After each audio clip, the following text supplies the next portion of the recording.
All right, everybody. It says I'm live, so you know the drill. Let me know if you can hear me and if you can see me. Otherwise, thanks for being here and welcome back to another Monday night discussion as to why we need to be preparing for some inevitable events in the future, which I used to not say inevitable, but here we are. I also want to mention if you're here on the replay, thanks for being here. Caught up on everything that we discuss here. And this is possibly your first time here. So if it is, we do this every Monday night. And I hope that you get something useful out of it. Now, I see Grisio Nemo says 4x5, blame YouTube. And I'm looking the best I can, all right? And we've got 5x5 coming. Exile Reviews, thank you for being here. Thank you for modding tonight. I appreciate it. Dave Sickles, good to see you. Isaac Haney, we've got you as well. Dave Womack, loud and clear. Liberty Off-Road, all the pre-live stream YouTube ads. Yep. And just so everyone's aware, come November, YouTube is rolling out a whole bunch of more ad-related things that I'm not going to have a lot of control over. So it is what it is. I'm sure people will blame people like myself for a lot of it, but in all reality, it's just something that the platform's doing probably in order to generate more income because everything costs more. Doesn't matter who you are. So red lines have been crossed. We're going to discuss a lot of that tonight. And I want everyone to understand that this is a open discussion on how we're moving forward as a country and how some very dangerous precedents have been set, not just related to the Second Amendment, but also to the First Amendment. And there is so much political persecution happening in this country that I'm not exactly sure how these things eventually right themselves. In fact, I don't know if they can. And that's a big concern for me because what does that lead to? And I just hope that we can reconcile as a country because these people that are in power are dividing us and creating contentious scenarios and chaotic situations that eventually could lead to something much worse. And that's not what we should want at all. And I am very upset by it because they're putting a lot of us against each other rather than, keeping the focus on what it is that they are doing. And just to mention, obviously, this is 9/11. This is 22 years since the attacks on New York City and the World Trade Center. And I'm very upset with our government. I'm very upset with a lot of the information that has never been released in the sense of, admitting some of the things that we're all very aware of occurred on that day. And I also want to make sure we remember the people who came together and united on that day more than at any other time in modern history. So we need to get back to an America that's united on a front, and obviously that's going to be very difficult to do thanks to the people who were in charge back then and are still in charge now. And of course, where our country has gone since then is in many ways very embarrassing. So let's try to move forward and do what we can to reconcile and rebuild the America that once was in the sense of unification of people, right? We need to take care of each other. We don't all have to be the same. We don't all have to agree, and we all don't have to, have every single talking point the same, but we do need to understand that we're all Americans and that we need that community in order to be the best nation on the planet. So let's see here. First and foremost, we have an egregious attempt to sidestep the Constitution. And obviously, everyone's talking about this. So what do we do here on this channel? Well, we talk about it, but I also bring some interesting other information to your attention that you might not have been aware of because I haven't really heard anyone else talk about this or connect some of these dots. So please stick around for this. Don't be like, oh, here we go, New Mexico again, and click off. I actually have some interesting things to go over with you based on the timing of some of the events that are occurring and how they might apply to future situations that we may have to deal with here based on this particular person's actions, who is extremely un-American and in fact might not actually even be an American based on what they thought was reasonable. Group sues after New Mexico governor suspends right to carry guns in Albuquerque in public. You can't do that. You just can't do that. But here we are. So New Mexico Governor Michelle Lujan Grisham's emergency order suspending the right to carry firearms in public in and around Albuquerque drew an immediate court challenge from a gun rights group Saturday as legal scholars and advocates said they expected. The National Association for Gun Rights and Foster Haynes, a member who lives in Albuquerque, filed documents in U.S. District Court in New Mexico suing Lujan Grisham or is it Lujan? I don't know. I don't care about her name at all. And seeking an immediate block to the implementation of her order. The challenge was expected, but even so, the governor's action Friday was an attempt to move the debate, said Jessica Levinson, a law professor at Loyola Marymount's Loyola Law School in Los Angeles. Gee, how are you supposed to even say that? Geez. After Lujan Grisham announced she was temporarily suspending the right to carry firearms in her state's largest city and surrounding Bernalillo County. Okay. Now, oh, and the governor, a Democrat, said the 30-day suspension enacted as an emergency public health measure would apply in most public places from city sidewalks to parks. She said state police would be responsible for enforcing what amount to civil violations and carry a fine of up to $5,000. So one thing I want to point out here is that I believe that the GOA, Gun Owners of America, also sued. So there are multiple entities getting involved here in order to try to stop this ridiculousness from occurring. And the other thing that we all need to be very aware of here is that this won't be the last time that something like this happens. Which is why you have to have your head on a swivel, especially if you live in a state that has more of a likelihood of having these types of occurrences. Anytime there's going to be a major emergency of any kind, right, and you have to have this emergency order, then you can expect somebody to try to leverage it to disarm you or to criminalize what is constitutionally protected, regardless of whether or not that's related to the First Amendment, the Second Amendment, the Fourth Amendment, whatever amendment, right? So here's the thing.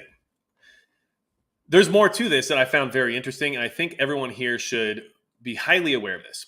This executive order came out on September 7th, and we're going to actually, here, I'll just show you that first. We'll go ahead and kind of skip around a little bit more than I expected to, but I want to give everybody the best timeline of events here that I found very particularly interesting. Okay, here's the executive order. It came out on September 7th. And here it is, her just saying, gun deaths increased and people were shot and everything else, right? And like we know all of the reasonings are put out there, but those reasonings aren't more important than the Constitution. So it is what it is. But let's see here. Whereas the foregoing situation also constitutes a man-made disaster causing or threatening widespread physical or economic harm that is beyond local control and requiring the resources of the state pursuant to the All-Hazard Emergency Management Act, right? So listen to that wording and apply it to any other situation that could occur in the future, especially the fact that they're referencing economic harm as being a possible reason for why this might have to exist. Now, therefore, I, Michelle Lujan Grisham, governor of the state of New Mexico, by the authority vested in me by the Constitution, interestingly enough, because that's not how that works.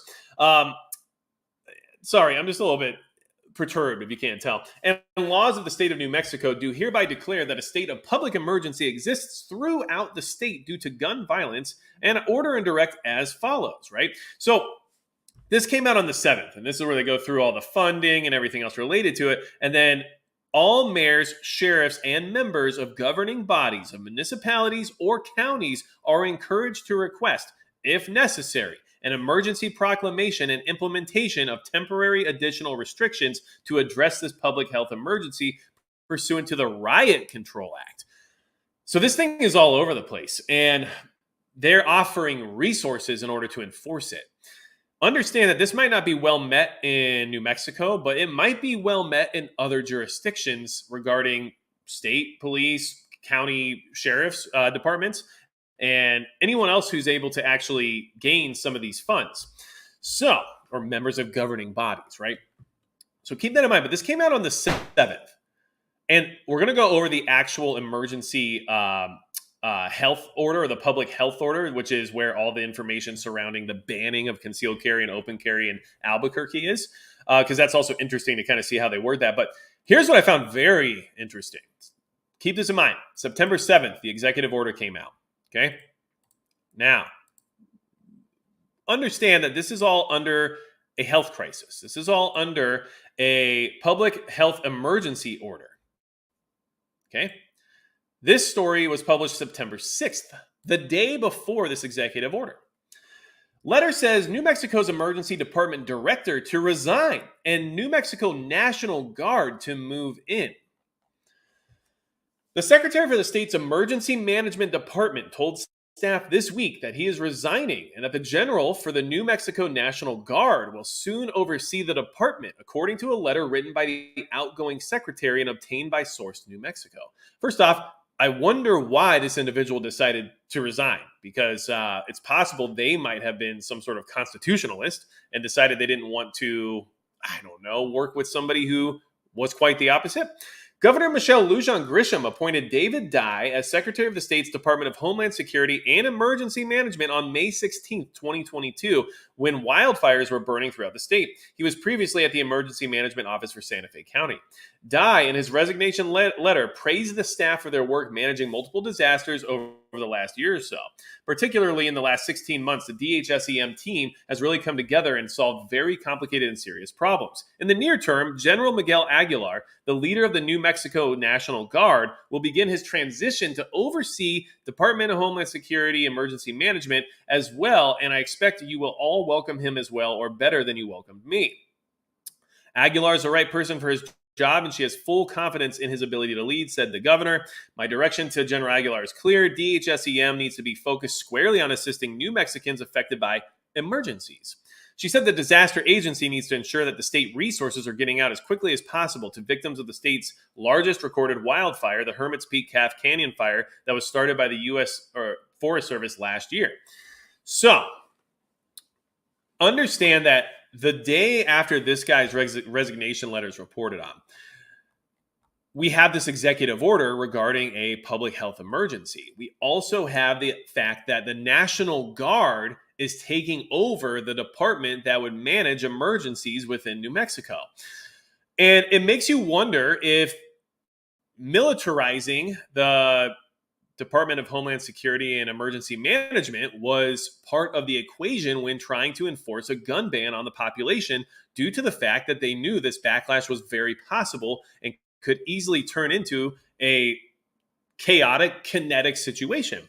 So I found that to be very odd based on timeline. I don't think things are coincidental anymore. Just so happens this guy is resigning the same week that she decides to put out an executive order targeting gun owners and restricting their Second Amendment rights unconstitutionally. And then all of a sudden just has the National Guard in charge of these emergency health orders versus some guy. I don't know. You tell me if you think it's some sort of coincidence in the chat, but I thought that the timing was at the very least, interesting. So what about that public health order? And the reason we're going over this into detail, more so than just talking about how we're mad at this stupid governor. We're super mad because she's an idiot, right? We all know she's an idiot. She should be arrested. We should all be able to agree on the fact that this is literally a test run.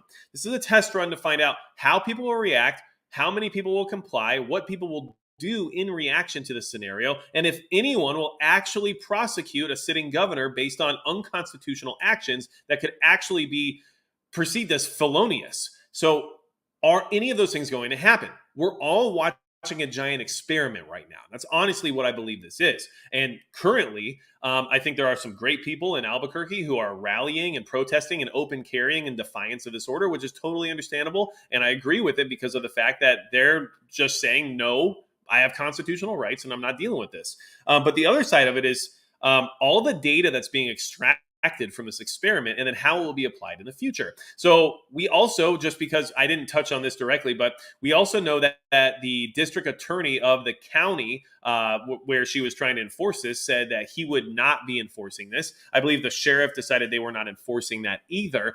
So what they're learning from this is actually what's more concerning. They're learning that certain groups of people aren't going to comply. They know that the district attorneys aren't going to comply and that the certain sheriff's departments aren't going to comply. So what they're finding out, this is my opinion, you tell me if I'm wrong here, but what they're finding out is that before they implement some sort of confiscation or overreaching gun control executive order in the future, right, in order to limit people's abilities to defend themselves and to exercise their Second Amendment rights, they're learning that they have to get compliant district attorneys, get compliant sheriffs, get compliant law enforcement elements, and then they also need to figure out a way to criminalize the people who are in open defiance of these restrictions before it turns into something more kinetic or more chaotic, because they want to ensure that they maintain their safety and their security. So in my opinion, they're learning quite a bit from this, and they're also finding out. And I'm sure Lou John or whatever her name is, basically got tapped on the shoulder by whatever donor group or whatever entity she's affiliated with, and said, "Hey, it's your turn. You're the guinea pig. Remember, we said we'd fund your campaign, but you had to do this. So we need you to do this so we can find out exactly how this will work. And then if it all works and you don't get in trouble, and then nobody else does anything crazy, then we can start trying it more often or in other places." So I would be prepared for this to happen if you live in a state that is ran by a governor of that flavor. All right. Here's the public health order. And let's see, I'm going to get down to the part here where this all actually comes together and is horrible. Okay, so here, remember, they're tapping the National Guard to fill the position now over when it comes to the Department of Health, right? So here we have exactly where they state that. Pursuant to those executive orders, I've begun collaborating with the New Mexico Department of Homeland Security and Emergency Management and the New Mexico Department of Public Safety and the governor's office. So they are collaborating with the Department of Homeland Security and Emergency Management, which is now being transitioned over to the National Guard. So you have a level of militarization of this entity that they're now using to try to enforce, or not necessarily enforce, but using to try to implement this executive order and public health order. All right. So let's see. I'm just trying to get down to the part here where they talk about what it is you're allowed to do or not do. No person, and here we are right here on this sheet, just so everyone's aware. Oh, it won't let me highlight it. So we're just down here, if you can see my cursor.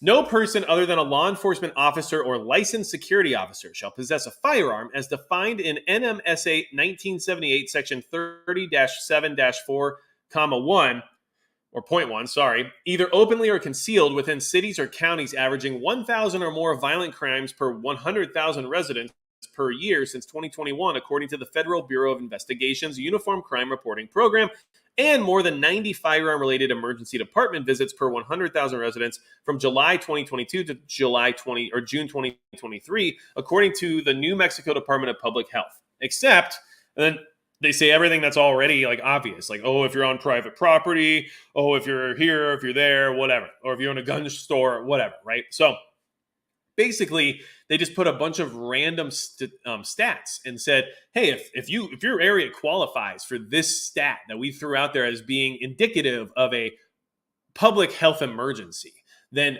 now you're not allowed to carry guns." Right? So they can make that number whatever they want. They don't have to adhere to any certain number. They're just going to tell you, well, it's if you have 1,000 or more violent crimes per 100,000 residents per year, then you're not in a gun friendly area. You're not allowed to have a gun there because it's a violent place, right? Sounds very counterintuitive, but what do I know? Logic doesn't really work anymore in this day and age. So this is where we are. This is the health order. This is not a law. This is literally a public health emergency order imposing temporary firearm restrictions, drug monitoring, and other public safety measures. And of course, in there, they put in a bunch of stuff about fentanyl to try to make it all seem like it's all about public safety and public health, not just restricting firearms rights. And always expect that to happen as well. They're never going to do these things on their own. They can't. They know what it looks like if they do it exactly the way it sounds. So they have to throw some other stuff in there in order to give you an idea of it being more than just that. Oh, that's not what we're trying to do. We're trying to get a lot of things done here in order to protect the public. And like fentanyl's really bad, right? So don't you want to get rid of that? But we also have to worry about these guns too. So, and it's not permanent. It's only temporary, 30 days, right? So for 30, let's just see how it goes. If it works, wouldn't that be great? So here we are. They have crossed a line. She has crossed a line. Anyone who enforces this has crossed a line. And this is the line that's being crossed regularly in this country right now. And this will eventually push something to happen, whether or not that is some kind of reform when it comes to actual political appointees being arrested, or if that turns into something more egregious because of the way people feel about it. I don't know. But what I do know is that there's not really an easy way to go back from this. You know, this is not something that we're going to see the last of, in my opinion. And we're going to actually see more of it. And the data they have now will tell them everything they need to know, right? Oh, I need a new DA. Oh, I need to get a new sheriff. Oh, I need law enforcement that's fine with these things. Well, this guy, he wasn't really on board, so we made him resign. And guess who's coming in? The National Guard. You know who's got the biggest guns in our state? The National Guard. So now we got them running these public emergency health orders. Maybe they'll help us out, right?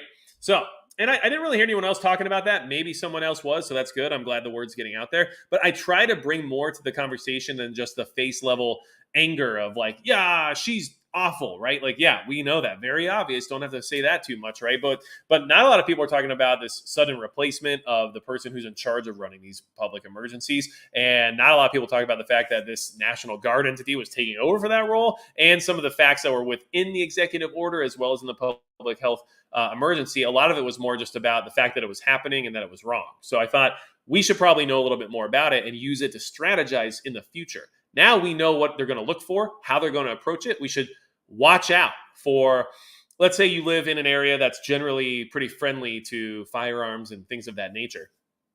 If suddenly your district attorney is being replaced, right? And suddenly your sheriff is wrapped up in a scandal and has to resign. Like, if you start seeing these public officials who would generally be roadblocks for this unconstitutional action suddenly fall off to the side, right? Or have their character derailed or who knows what else, maybe you should start considering what they are planning on doing thereafter. And this gives you some additional time to prepare compared to, the people of Albuquerque who are just suddenly caught off guard by this outlandish executive order. So, South Florida DCL says, if this happens, why won't other states try it? Exactly. They will. They certainly will, especially if she doesn't face any actual consequences. And in all honesty, I don't expect her to, because that's the society we currently live in, and that's the court system that we currently have, and that's how our political system works. These people have no consequences. They don't. They break the law regularly, they go against their oath of office, and nothing ever happens. So I will be pleasantly surprised if she has any consequences from this at all. But in all reality, she won't, because anyone who has the power to do anything about it probably doesn't have the balls to do it. That's just how it is. Everyone's worried about re-election or maintaining their cushy government job more than they are actually enforcing the law and upholding their oath to the Constitution. So, and there are good people out there that would actually act appropriately, but would they have the backing of the entities that they would need to back them in order to pull it off? That's a big question to ask. How many police officers could you get together in a room and say, all right, how many of you in this room right now are willing to throw your pension away, throw your insurance away, throw your income away in order to uphold that oath to the Constitution that you took, right? Are you willing to let your kids and your wife go without, groceries and power and everything else for a certain amount of time until we figure something else out? I don't know. And can you blame someone for not being able to be in a position to do that? I mean, that's hard. That's hard. That's a hard place to be. So I wouldn't wish that on anybody. So, Liberty Off-Road, I appreciate the effort to get the backstory. Super enlightening. Yeah, well, there is just more to it than just being mad, right? And I found the National Guard element of that conversation to be at the very least interesting and somewhat concerning based on how they might be structuring some of these actions in the future in order to have the backing they need and to pull it off, maybe. I don't know, right? Florida Sheepdog 1, 2A is not granting us the right. It's a directive on what the government can't do. Exactly, right. 100%. Natural-born rights, God-given rights, and then not to mention the fact that the Bill of Rights restricts the government. It doesn't tell us what we're allowed to do. I agree. But here we are, and these conversations need to be had because clearly a lot of people don't understand how the Constitution works, even those who are literally sitting in office right now. So, real quick, just based on the fact that we're talking about the Second Amendment and things that I like quite a bit, I do need to mention that the biggest supporter of the channel is Midway USA, always helping me out, always hooking me up with ways to get out on the range and make it interesting. And maybe they helped me deck out a Romanian Draco here recently. I don't know. These things just happen. What do I do about it? You'll probably see it in a video. So let's move forward because the First Amendment is also under attack in a very similar vein.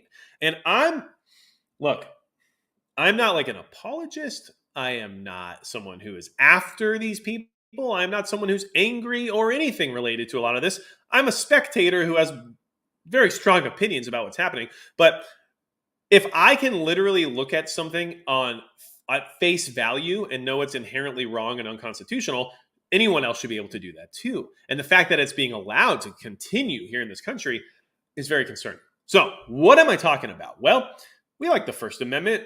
just as much as the Second Amendment, right? Welcome to my life. It literally like fell into my lap in a deal where I was like, well, I guess I have this now, so might as well roll with it, right? I mean, we like our AK versus AR comparison sometimes, don't we? So the First Amendment is falling apart all over the place. And this whole J6 scenario, when it comes to people who are being persecuted for that particular event, is getting out of control. Regardless of how you feel about J6, however you want to feel, I don't care. Half the chat right now could be straight up liberal Democrats. Fine, whatever. Get prepared so I don't have to worry about you post apocalypse, right? But what I'm trying to say is that no matter which side of the aisle you're on, no matter what ideology you operate under, and no matter how you feel about things that are happening right now are inherently wrong and concerning to every single American, because this can be applied to no matter who you are. It doesn't matter how you feel or how you vote or who you support or who you don't like. This can happen to you no matter what you say based on this person's actions. The DOJ wants to sentence Owen Schroyer to 120 days in jail. And this is happening just recently. This story came out September 7th. Like, this is still going on. And we're going to actually talk about how far it's going and how ridiculous it's become over the last, 2 years at this point, 2.5 years. And the craziest part is that this is moving us more towards a civil domestic issue than even the Second Amendment stuff, which is an easy catalyst if you really want to start something crazy, because that's one of those things where people in this country are just going to have enough at a certain point, right?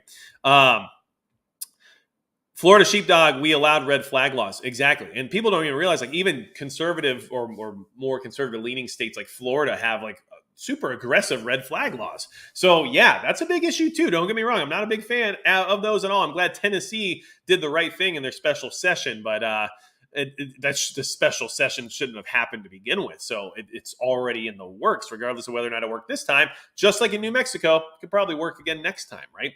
So the DOJ, because I can't talk apparently, prosecutors want to sentence conservative host Owen Schroyer to 120 days in jail. The information was confirmed by Alex Jones, who said that it would be a violation of free speech because the main arguments they're using against Schroyer are his comments on the 2020 presidential election.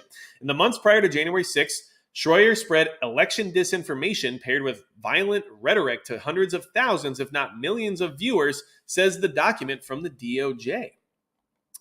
Because apparently you're not allowed to just say whatever you want anymore, right? And everyone's going to argue that, well, in a movie theater, you can't yell fire. Just stop. Just stop. Why make excuses? Why are we making excuses? I'm over it. In addition, prosecutors claim that Schroyer helped create January 6th. The entire day. The government respectfully requests that his court sentence him to 120 days of incarceration, 12 months of supervised release, 60 hours of community service, and $500 in restitution. The statement also mentions that the anchor was at the riots at the Capitol on January 6th. What prosecutors insist on most, however, is that Schroyer allegedly encouraged people to show up and protest days earlier. None of the things they're saying are inherently illegal, at least to my understanding. I'm not a lawyer, but all I know is that this guy said a lot of things that we're allowed to say because we have the First Amendment, and they want to put him in jail for 120 days because of it.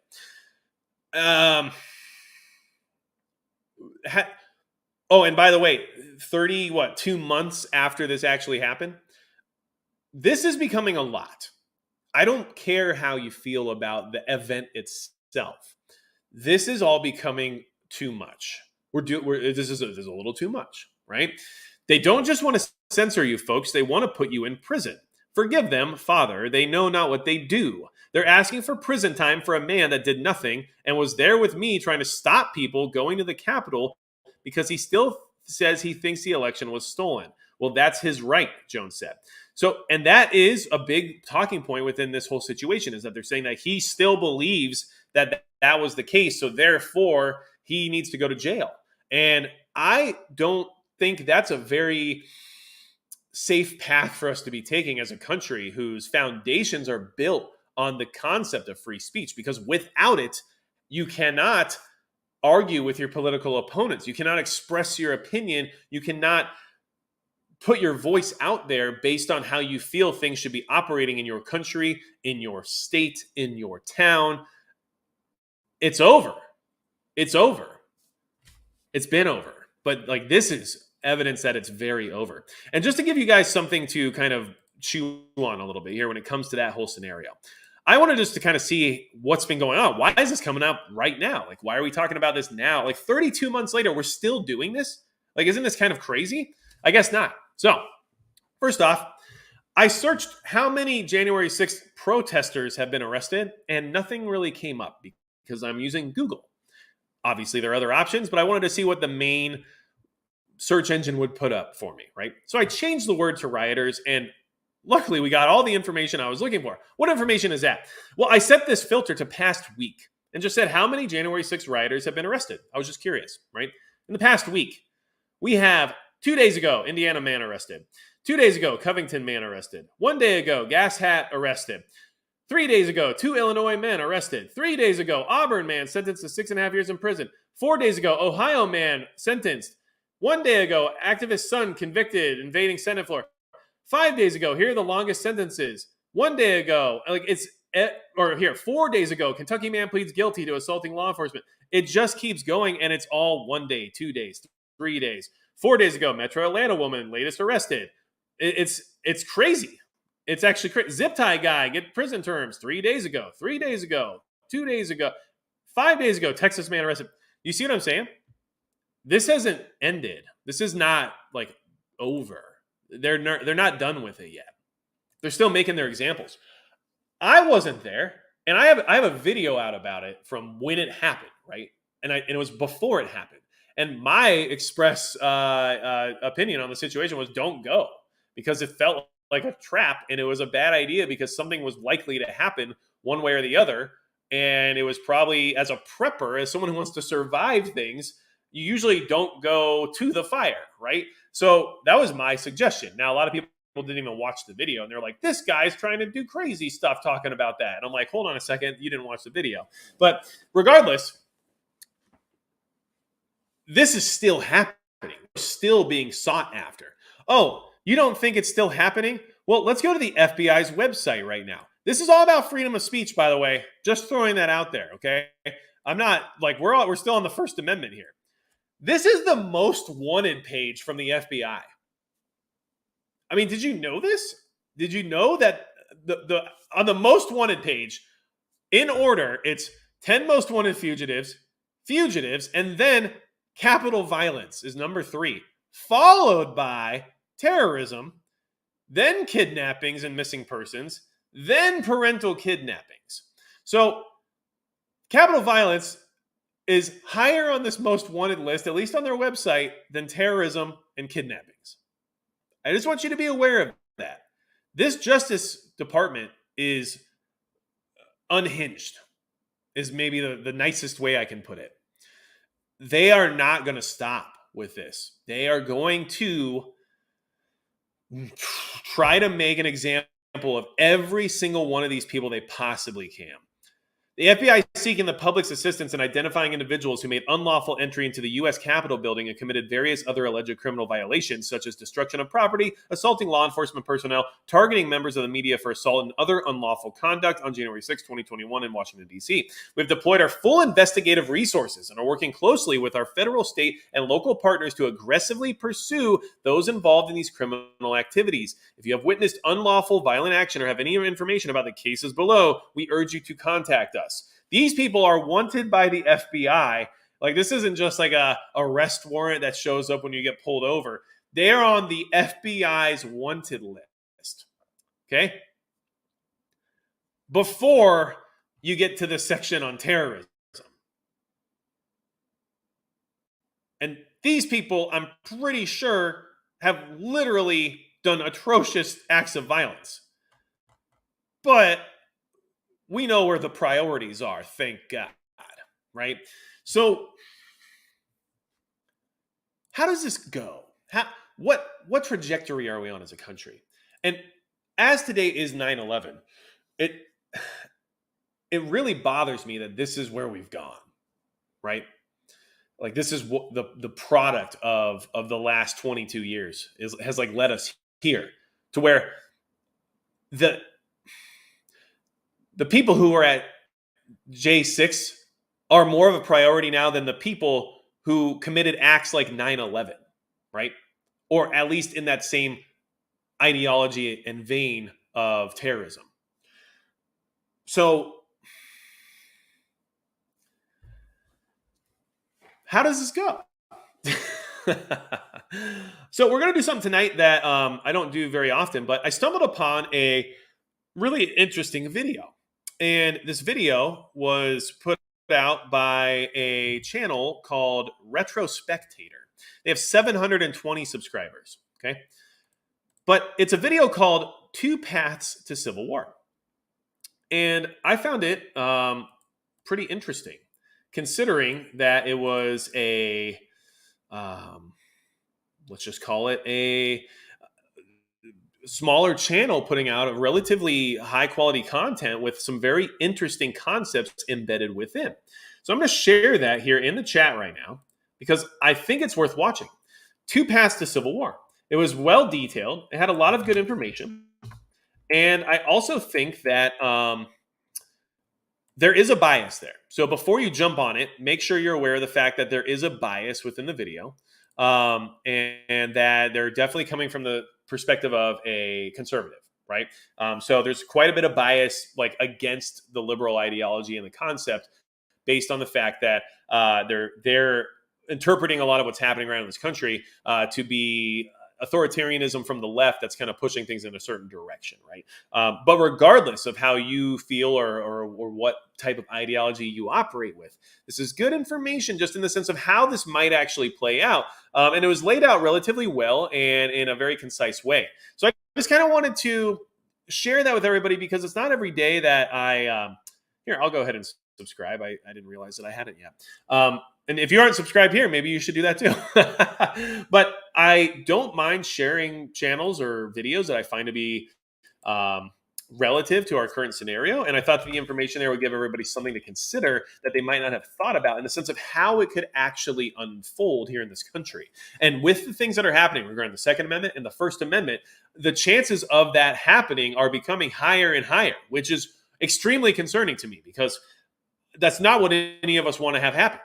And it's not up to us. And that's the thing that I think preppers are very good about understanding. Like, we don't get to decide the SHTF that occurs. We prepare for it because there's a good chance something could happen. But we don't get to decide whether or not it happens. And I think that's important to kind of keep in mind when you're preparing for these types of events. So I'll put that in the chat one more time just so you all have it. But I found it to be interesting, at least worth considering some of the information shared there with him. Now, another situation that just occurred regarding the Fourth Amendment is a problem as well. And I know everyone's aware of this, but I wanted to mention the Liberty Safe situation really quickly, okay? And then I'm just going to jump in the chat here for a second. Pro tip says 3 enzyme. Spend money on your optic mounts. Yes, you should want a good optic mount. I agree with you on that. You don't want it to break, but that's also why on a GP rifle, I tether my optics now because I understand that things break no matter how expensive or how high quality they can be because sometimes things just break. Let's see. Minuteman 69 still likes the 1911. I have one 1911, and I think it's just a good thing to have, but I don't think it's the one I would choose if I had to run out the door right now. Just going to be honest with you. Let's see. Tranquil Lovely. I disagree with violating First Amendment. I lean more liberal. I don't think talking and not being there should get you in trouble any more than I agree with banning books because you disagree. Well, Tranquil Lovely, I appreciate your thought process there. And one thing we've learned from this Second Amendment violation in New Mexico is that even a lot of liberal activists are coming out and saying, actually, this is not okay. This is unconstitutional. And even though I'm a proponent of gun control, not me, the liberal activist that I'm impersonating right now, I don't agree with this process. And I think that's at least a good, healthy starting point for some of these conversations, because if we can all at least inherently agree on the constitutionality of something, then everything else can be discussed in a more appropriate manner. So thanks for chiming in on that, because I agree with you too. Like, First Amendment is something we should not ever let go away. So Liberty Safe screwed up quite a bit. And this also gives you some things to consider. Gun Safe Company facing backlash after helping FBI. Here they are again, opening a January 6th defendant's safe. There they are again. So like I said, they're not letting it go. And they're also becoming extremely intrusive with these people's lives based on the fact that they went to a protest. So, a leading firearm safe manufacturer, Liberty Safe, is facing fierce public backlash after it complied with an FBI request to aid the Bureau's attempt to gain entry to an alleged January 6th rioter's personal safe. Now, here's the thing. I'm just going to say this just because there's a lot of outrage surrounding this, but there are degrees here, okay? You get a warrant and you get subpoenaed to provide a code or whatever. At what point does a company entangle themselves with federal law enforcement versus complying in order to, I don't know, stop a terrorist threat, let's just say, right? So, because if this guy was Al Qaeda, I doubt this news would be as vitriolic as it's become, even though that would still be the same amount of violation, which I still don't agree with. But the FBI could get into this safe no matter what. That's what it really comes down to. They'll get into it no matter what. But the way companies conduct themselves and their customers' personal information as well as their property matters. And Liberty Safe should have known that before just saying, sure, here's the keys to the castle because we know you're going to get in anyway, so we'll just help you out. Not a good look, not a good idea, terrible for marketing, and also make them work harder for it. You know what? Are you here for the federal government or are you here for the people you're selling your safes to? And that's what you really have to ask yourself. So the firm cooperated after the FBI shared with Liberty Safe a warrant to open the gun safe of Nathan Hughes. The Arkansan was arrested by the Bureau last Thursday on felony and misdemeanor charges in connection with his role during J6. Who would have thought? Never would have thought. On August 30th, 2023, Liberty Safe was contacted by the FBI requesting the access code to the safe of an individual for whom they had a warrant to search their property. The Utah-based company wrote in an official statement, "Our company's protocol is to provide access codes to law enforcement if a warrant grants them access to a property," the firm wrote on the social media platform X, formerly known as Twitter. Okay, basically, they've changed their policy since then, but it was too late. So be aware, your Fourth Amendment rights easily violated on a regular basis. But companies are now complicit with those violations, and that's just not okay. So if you really want to make sure that you don't have this situation happen to you, you can do what I did, and you can put your safe inside of a safe. But maybe that's just going to take longer for them anyway. But regardless, just be aware that not everybody's on your side. And I think how do I say this in a way that's not over the top? Just because a company involves themselves with the Second Amendment industry does not mean that they are either A, Second Amendment friendly, or B, constitutionalist, right? They might understand that there's a demographic there that they can tap into when it comes to selling their product, and that they are going to approach that demographic with any of their marketing, right? But that doesn't mean they're actually on our side. And I think we see that all the time when we see these companies donating to groups who are known to associate with anti-gun lobbies, or donating to these groups that are trying to actively restrict your firearms access. So is it better for their business? Maybe. I don't know. Sure. Possibly they're voting for someone or financing a campaign of someone who's promised them tax cuts based on their business model or something. Great. That shouldn't override your commitment to the Second Amendment if you're within that industry.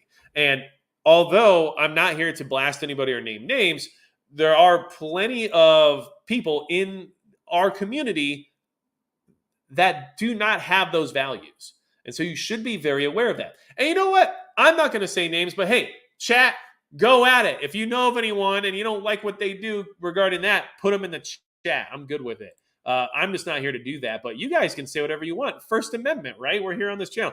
Don't get me wrong. That's a lie. We know where we're at on this platform. We know you can't just post whatever you want in the comments. And no, for the 50,000th time, I do not delete your comments. I do not remove your comments. Magic Pepper didn't like what I said to him, and he deleted my comment. No, I didn't.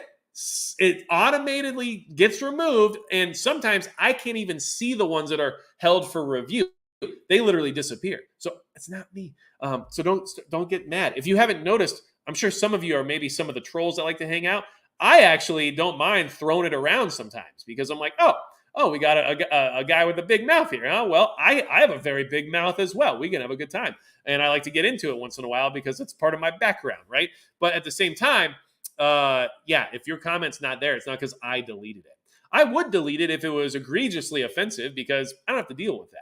But I also, I don't delete things just because you're mean to me or or something.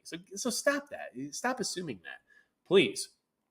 Now, other regulations? Other overreach? No, there's no way. We can't. There can't be any more. What about in the name of public safety? Kind of like in New Mexico. Oh, okay. Well, if we're doing that, sure. Let's talk about it.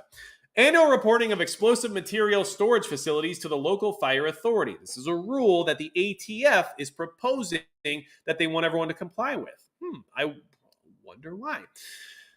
The Department of Justice is proposing to amend Bureau of Alcohol, Tobacco, Firearms, and Explosives regulations to require that any person who stores explosive materials notify on an annual basis the authority having jurisdiction for fire safety in the locality in which the explosive materials are being stored, of the type of explosives, magazine capacity, and location of each site where such materials are stored. In addition, the proposed rule requires any person who stores explosive materials to notify the authority having jurisdiction for fire safety in the locality in which the explosive materials were stored whenever the storage is discontinued. These changes are intended to increase public safety. Aren't they all intended for public safety? Of course they are. We care about you. We care about the kid. We care a lot, right? So, here's the thing. This is basically their way of trying to maybe not necessarily regulate gunpowder, right? Are you a reloader? We got reloaders in the chat. I'm a reloader. So yeah, I've got some powder. It's a component of reloading that you have to have if you reload. I don't know why they would suddenly be so concerned about people having anything explosive when it comes to those things. And what's this magazine capacity? The type of explosives, magazine capacity. How does that work? I'm not exactly sure what you mean by that, ATF. Oh, well, if you have anything explosive that fits in a magazine, what could that be? So here's the thing. They're lining it all up. Oh, it's just for the local fire authority, just in case, because if a fire breaks out and there's explosives, like they need to know for safety. Oh, okay, that's reasonable. I wonder if they could have access to those lists in any way, shape, or form. I wonder if they would have any way to acquire that information. I wonder if they would, possibly analyze it before conducting a warrant, right? Or a search or anything like that. I don't know. I'm not law enforcement. I don't have that background, so I'm not really sure how these things work. But I have a feeling that, if you're worried about somebody who might be, a troublemaker, and you wanted to serve them a warrant or possibly show up at their house and, I don't know, access their Liberty safe, you might want to know, like, hey, how much stuff does this guy have? What's he got going on there? Let's be honest. Nobody reloads and doesn't have guns, right? If you're a reloader, you got guns. So it tells people a lot. And then they want to know how much you got, too. And they also want to know the magazine capacity. I'm still confused by that one. Anyway, yeah. Oh, and by the way, if you know what that means in relation to that, tell me in the chat, because I'm confused by it, in all honesty. I don't know everything, everybody, but I do know when things smell like crap, and that does to me. So let's see here. I've got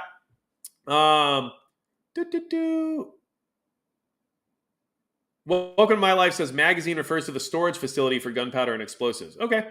Well, we'll see how that goes, right? Whatever they want to, I'm sure they can apply that definition to however they want. DB Cooper, excellent right control as of late. Yeah, well, there's a lot of interesting control going on, isn't there? Matt Mickus says, I wouldn't touch a high point, but then 98XJ says, my high point never jammed. Here's the thing. If you want to know the truth, high points actually work. Are they good guns? I'm not saying that. But here's the other thing. Nowadays, you can get a PSA dagger for like $250 if you play your cards right. So I would rather do that than have a high point, just for a lot of reasons in all reality. So just my opinion, throwing it out there. Not that I know anything about any of that. So the magazine capacity is how much a storage container can fit in it, RS says. Okay, good to know. How many pounds of powder he's saying. Okay, got it. Well, they don't need to know that. Anyway, Harbor prepper. Everyone knows that the end never justifies the means, but when people, principally the left, like the end, they conveniently forget the fact. They'd scream bloody murder if the roles were reversed. Well, here's the thing. I honestly think that some of that's already occurring. I think people on both sides of the proverbial aisle are starting to wake up to this idea that, like, wait a second, I don't think you guys all feel the way that these elected officials say you feel, right? And then those people are like, no, actually, no, like, we're not really about that. And then same with our side, because I've met people or talked to people who, thought I was like a extremist, right? Like, I'm this crazy, like, militia type who's just like a nutbag and like all this stuff. And then they like meet me and understand like that I have, normal guy hobbies and stuff, and I'm just like a regular person. And then they realize, oh wait, this guy is not that crazy nutbag guy that we thought he was. And then we realize that it's really just the media and our elected officials who make us all think that we're all that way in order to continually drive that wedge between us in order to maintain control. So I think more and more people are actually waking up to these things, and I think that's very cool. And I do think that we're in hopefully in some type of like a renaissance period here soon. That I think the 2024 election cycle might actually, there's two ways this goes in my opinion. We either all come through it and go, this is not right, and we all need to come together and understand that we got to make a change. Or the second way is they completely stomp out our fire. So, and that's possible too. Now, what is a good example of the government trying to limit your ability to protect yourself or limit your rights while also enriching others to do the exact opposite, right? Well, this story just came out. Here's the thing. I have no negative feelings towards Mark Morales, who's an arms dealer, right? And there's a lot of stories that just came out about him who's making tons of money by helping the U.S. government supply Ukraine with weapons. This guy's a businessman. Has he been indicted before and gotten in trouble before? Yeah. You know why? Because he's an arms dealer. But the Pentagon still gives this guy crazy amounts of money to get arms for Ukraine. So not only is our government trying to clamp down on everything we can do when it comes to our Second Amendment, First Amendment, and Fourth Amendment, but then they're enriching arms dealers who are then sending the guns they want us to get rid of over to Ukraine and making tons and tons of money off of it. Let's see here. This guy was charged on conspiracy and stuff. Listen, these guys have to, they can't be savory types. You don't become an arms dealer and you're like the nicest guy and the most law-abiding citizen. That's just not real life, right? We all know that. But there's somewhere in here where it's like, this dude, Mr. Morales is among Ukraine's most important such suppliers. The Pentagon, not like just Ukraine. The Pentagon has awarded his company about $1 billion in contracts, mostly for ammunition. And records show he has built a roughly $200 million side business selling to the Ukrainians directly. This guy's a genius. I don't care if you like what he does or not. I have nothing against capitalism and someone who figured out a way to really get rich. So good for him abusing the system and taking that government money when it was offered. But the thing is that they're cool with all of this stuff going to Ukraine. But they don't want you to be able to conceal carry or open carry in Albuquerque right now for public safety. They also don't want you to have a certain amount of explosive on hand because of a public safety situation. Yet here's like a still image of just crates of explosives heading over to Ukraine, right? And they also don't want you to say anything about it because if you say too much, they'll come try to put you in prison almost 3 years after you said the thing. Which maybe it's not the best idea for me to be on a video recorded format just saying these things. Either way, this is just something I wanted to mention because it's just a great example as to the hypocrisy of where we are at this point in time. Okay. Let's see here. Hillside. Smokeless powder is not explosive. It just burns fast. Yes, that is true. But they're going to call it whatever they want. And that's just my opinion. So if powder does not explode, why does it say explosive on the container? Probably a regulation that was put there by the EPA or somebody, right? I mean, that's just how these things work. And they try to make sure everything gets lumped into a an easy to discern little category so they can attack it at a later time. And that's just my opinion. I mean, what do I know? But I mean, these are the things that happen. Florida Sheepdog earlier said not even David Hogg supported the New Mexico ban. And that's true. And that's what I was trying to get at earlier is that even people from the proverbial other side of the ideological argument understood that that was just not how things work. Like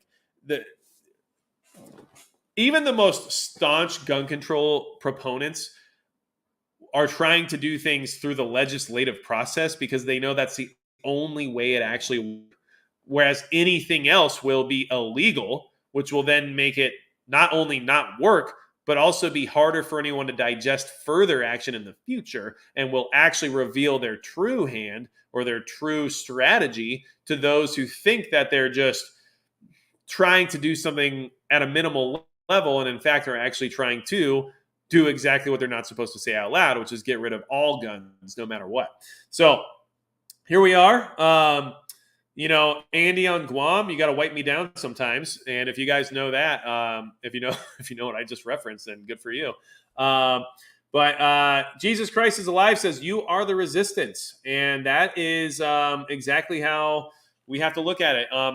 We're a community. We're people who are prepared. We're people who want to not only survive any type of disaster type scenario, but we want to maintain our freedoms. We want to maintain our country.